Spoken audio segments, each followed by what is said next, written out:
Marami ang nagulat at nalungkot sa hiwalayang Barbie Forteza at Jack Roberto, shocks pa rin ang lahat ng fans and supporters sa naging announcement ni Barbie nitong isang araw na break na sila ng kanyang longtime partner na si Jack na kanyang idinaan sa Instagram. Hindi sila makapaniwala na sa hiwalayan din mauuwi ang 7 taong relasyon ng magjowa dahil inexpect na nga nilang sa kasalan na mauuwi ang pagmamahalan ng kapuso ex-couple. Sa naging official announcement ni Barbie, mukhang maayos naman ang breakup ng dalawa, ngunit ang ipinagtataka ng karamihan ay bakit si Barbie lang ang naglabas ng pahayag at nananatili pa ring tahimik si Jack. Sa social media, kanya-kanyang hugot ang mga netizens at karamihan sa kanila ay nagsabing nagkasawaan daw siguro ang magjowa kaya nagkaroon ng mutual decision na maghiwalay na lang. Ilang netizens din ang tila ng asar pa kay Jack dahil feeling nila matinding selos daw sa leading man ni Barbie na si David Licauco ang isa sa mga dahilan ng kanilang paghihiwalay.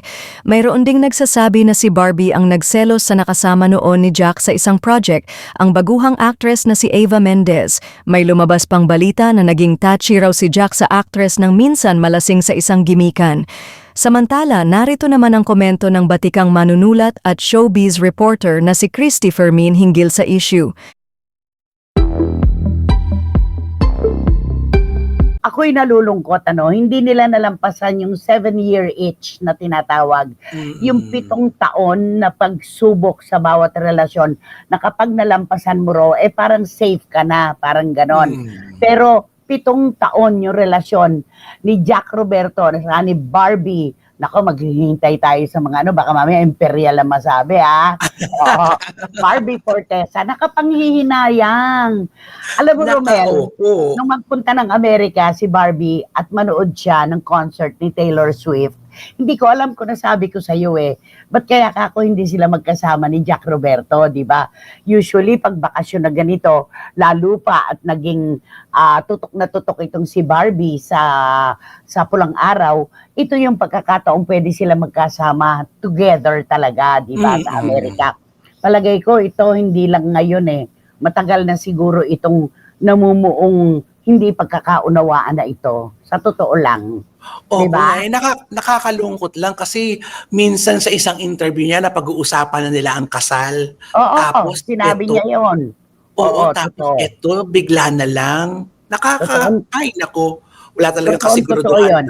Ang sinabi pa niya na napag-uusapan na raw nila at parang good luck charm nga raw niya itong si Jack Roberto dahil magmula nung maging sila na, parang yung patuloy. Ang ganda ng pasok sa kanyang karera ng mga oportunidad.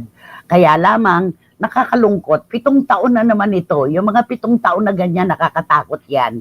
Pero, alam mo, yung ganito kasi, kaya pumapasok sa eksena ang pangalan ni David Licauco. Marami na pong personalidad kasi ang nagkatuluyan ng dahil lamang sa lagi silang magkasama sa trabaho. Huwag na tayong lumayo. Ano ba nangyari kay Maris Racal at saka kay Anthony Jennings, di ba? May girlfriend ditong si Anthony, nandyan si Jam, di ba? Pero nagkatuluyan yung dalawa. At ganun din naman si David at saka si Barbie sa pulang araw. Kaya nga parang nagkatotoo yung yung pag-iibigan nila sa serye. Di ba si Adelina at saka si Hiroshi, parang ganun. Di ba? Tanggap na tanggap talaga ang David Barbie talaga. Sobrang tanggap na tanggap ng mga tao. Kilig na kilig talaga sila kahit alam nilang si Barbie ay may karasyon at ganoon din si David may karasyon. Pero pag nagsama sila sa screen, talagang wala, parang alam mo yun, ang saya. Eto, sabi ni Juris Dr. Channel na nasa India pa. Wow. Kung totoo man, hindi na nakagugulat kung magka-developan ang magkatrabaho. Lalo na kung halos magdamag ang datings. Ewan ko sa iba, pero ako, solid team Adelina at Hiroshi ako. Ang lakas kasi ng chemistry nila. Tapos sobrang bagay pa sila, sabi ni Juris. At eto naman, naku, ang dami nagbibigay ng dito, 10 messages kagad to, Wow, si Lulu Malig talaga nakatulog ngayon, kagagaling niya sa bahay ng sister niya. Naku, naisayang po talaga sina Barbie at Jack noon. Naiisip ko na po na baka magka-developan sila ni David Licauco. Totoo yan. At sabi ni Boycie, haba naman ang hair ni Barbie, spell ay ako, parehong guwapo and parehas malakas ang appeal. David with his eyes, Whereas si Jack naman, ang paabs. I love them both, sabi ni Boycie Caragay. Tapos sabi ni Dan Clavesillas na expected na po talaga na mangyayari ang hiwalayan ni Barbie at ni Jack. Kita po kasi talaga ang sweetness ng Barda. Hindi maitatago ng camera. Predictable breakup talaga. Maaaring pilit lang po nilang sinisave pero napagod na rin siguro sila. Parang gano'n ang sinabi niya. At sabi ni Totoo. Marichu Formacion Espiritu, masyado po talaga akong nanghinayang sa nangyari sa hiwalayang Jack B. O, di ba? May mga Barda, Jack B. Alam na mga CFMers. Bagay na bagay po kasi sila, napakatahimik pa. At higit sa lahat, pareho silang family-oriented. Totoo ito. Yan. 100% ako na sumasang-ayon dito. Mababait itong mga batang ito sa kanilang mga pamilya. Ito ang sinabi ni, ang ganda naman ng latag ni Barbie Fortesa ng kanilang hiwalayan ni Jack Roberto. Naalala mo, beautiful goodbye, di ba? Ang ganda-ganda. Tsaka, yung pagpapasalamat niya doon sa masasayang 7 taon nila ay hindi daw niya malilimutan. Your love was exceptional, di ba? Sabi niya. Yes. Kaya lang, maano ako doon sa dulo yung may you find the love you deserve. Parang hindi siya deserve para kay Jack. Hindi nga kaya dahil ito doon sa dahil may kwento nga na ang pinagtatalunan nila, parang nai-insecure itong si Jack Roberto kay David. Siguro dahil siya yung kapartner ni Barbie, di ba? Sila may mga proyekto, si Jack wala, samantala in real life sila magkarelasyon. Parang gano'n, Yes. Kasi nung una, di ba, Nay, supportive pa yan. Siyempre, sa unang-unang pagtatambal pa lang nila David tsaka ni Barbie, okay pa yan eh. Pero siguro nalalaon-laon na nakakaramdam ka na rin ng kahit hindi mo ini-entertain yun, papasok yun eh, na mai-insecure ka at maiinggit ka na at mag-iisip ka kasi ng ikaw yung negatibo. tunay. Pagkatapos, ang nirurut ng mga di ba, si David at saka si Barbie. Parang ganon. Totoo. Kaya ito, sabi ni Juris, Dr. Channel, kung ako si Jack Roberto, magseselos din ako, promise. Naku talaga, nangurot pa si Juris. Talagang gatong talaga. Gatola. Pinanood ko nga ulit yung Kapuso profiles interviews ni Barbie at ni David na in-air 10 months ago pa. Ibang klase kasi yung tingin na nila doon. Tapos si David, likaw ko, ang intense din ko makatitig kay Barbie. Kaya sa mga selosong artista dyan, baka mas okay kung non-showbiz na lang ang jowain nyo. Kasi sa totoo lang, madalas yung mga pinagsaselosan, sila rin ang nagiging magkarelasyon sa huli. 2025 na, itapon na ang toxic please, sabi niya. Yan. Totoo. Eto, nanay, mapanakit ka naman 2025, hindi pa natutunaw yung mga kinain ko. Eto na agad. Kalma please, people are meant to stay in our heart but not in our life. Sabi ni ni wating-wating ng London. Hindi siya magpapakosta ngayon. Oo. At sabi ni Iram Lia, na nakapanghihinayang at nakalulungkot ang hiwalayan ni Barbie at ni Jack Roberto. Gusto ko pa naman sila dahil ang ganda na relasyon nila. Nakaka-inspire at tahimik sila. Totoo yan. Napakatahimik nila. Wala silang mga kaarte-arte kung ano-ano, di ba? Oo. Simple. Totoo yan. At sabi ni Rhea Reyes, naku, nakijoin na si Rhea. Nakakapinayang naman sina Barbie at Jack lang ang gusto kong real life couple. Sabi niya, sayang, gusto ko pa naman ang mga vlogs nila. Sabi ni Rhea, nakakalungkot naman talaga to. Oo. Nay, sabi ni Miss Nags, ito po ang isang example na kapag successful ang career, malamya ang love life. Pero sana dumating din ang totoong pagmamahal sa kanilang dalawa, lalo na po kay Jack na napakabait, marespeto at mapagmahal na kapartner ni Barbie. Totoo yan. Hindi nga daw po pwedeng makuha mo lahat di ba?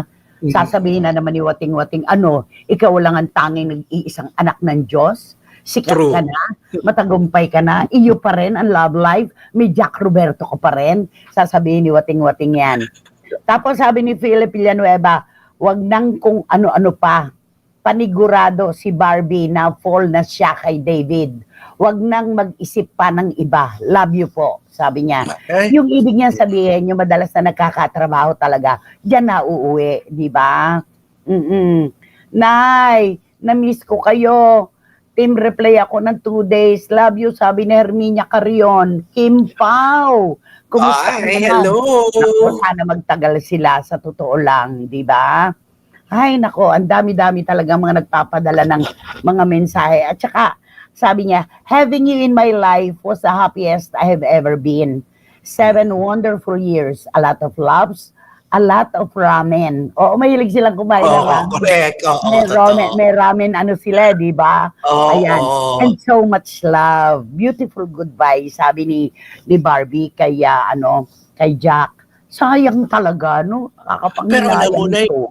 yung beautiful goodbye na yan, bakit kaya si Barbie lang ang naglabas ng post na ganyan? Bakit Siyempre, si alam mo, Jack ang lalaki naman talaga. Kahit naman sa Katniel, huli na si Daniel, di ba? Nauna si Catherine, although maliit lang yung distansya ng kanilang paliwanag. Yung lalaki, bibihirang siya ang mauuna. Siyempre, nahihiya, di ba? Pero pasasaan ba't maglalabas din naman si Jack Roberto? Pero ito marespeto tong batang to eh. Sa Instagram, isang mensahe ang binahagi ni Ami Forteza, ina ni Barbie. No one knows how much you went through this year, but you stayed strong and didn't quit. I'm so proud of you, Ani Ami. Naku, may Ani Ami pa siya kung saan inikesa nito ang mga letrang NT sa salitang didn't. Nakapag-iisip punay, ano kaya ang totoo? Siyempre, ang mga magulang nila, kasi ang unang niligawan ni Jack, magulang ni Barbie. Sa Oo, totoo syempre lang. napalapit na rin yan Oo, sa mga magulang. Oo nga po, Nay. Sabi naman ni Boyzy Caragay, etong magkarelasyon na ito ang walang kaarte-arte. What you see is what you get. Hindi sila ang magkarelasyon na Tupperware na di gaya nung dalawa. Obvious na deny to death pa. Ay, kung sino man yan, Boyzy. Ikaw na ang Sino bahala. yan? Sabi ni Mayang, na biktima po ng 7-year itch ang Jack B. Totoo nga po ata talagang some good things never last. Huwag lang po sana maging marisrakal ang peg ni Barbie Nay. Ay hindi naman. Noon pa man, sa umpisa pa man, alam naman na natin na tahimik ito. Tahimik itong magkarelasyon na ito, di ba? Tapos ang akala ko, namatay si Hiroshi sa pulang araw, hindi pala. Hindi pala siya na-tsugi doon. Okay, naku, Diyos ko. Eto sabi ni John, ano ba yan? Kauumpisa pa lang ng 2025, meron ng mga hiwalayan. Sino-sino pa ba yung mga hinulaan ni Mamo na maghihiwa-hiwalay? Pero alam mo, ni-review ko yung interview mo kay Mamo. Walang Jack B. Walang Jack B. na Jack Roberto at saka sayang Meron no, lang, hindi mo napahulaan. likaw ko lang meron. Ayan, eto. Sino-sino pa raw kaya ang susunod? Nakakalungkot naman.